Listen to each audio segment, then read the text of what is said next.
नमस्कार मित्रांनो, आज आपण ऐकणार आहोत एक वेगळीच कथा. ना राजा, ना युद्ध, ना देवदानव.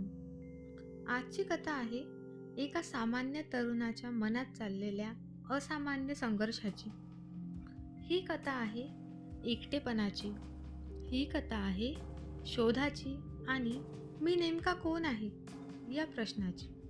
ही आहे कोसला. कोसला ही कादंबरी म्हणजे घटना नाहीत, ती आहे मनाची अवस्था. नायक आहे पांडुरंग सांगवीकर.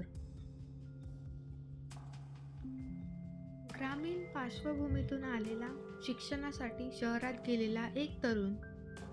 तो बंडखोर नाही, तो क्रांतिकारकही नाही, तो फक्त प्रश्न विचारणारा आहे.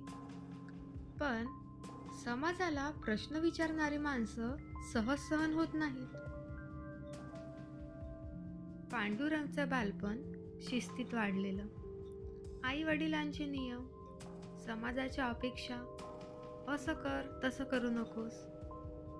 त्याचं आयुष्य आधीच ठरलेलं होतं.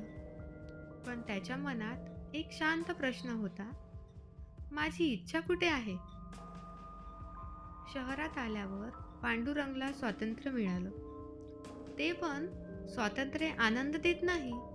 तो लोकांमध्ये आहे, पण एकटा आहे. कॉलेज, मित्र, चर्चा, पण मन रिकामच. तो जाणतो, मी इथे बसत नाही. पांडुरंग विचार करतो, समाज म्हणजे काय? यश म्हणजे काय? शिक्षण म्हणजे काय? तो पाहतो, लोक जगत नाहीत, ते फक्त फॉलो करत आहेत. तो बंड करत नाही, तो फक्त दूर जातो. नाती आहेत, पण जोड नाही. माणसं जवळ आहेत, पण समज नाही. पांडुरंग हळूहळू स्वतःच बंद होतो. तो जाणतो, कोणीही मला समजून घेणार नाही. कोसला म्हणजे काय? कोसला म्हणजे एक कवच, एक संरक्षण, एक एकटेपणा.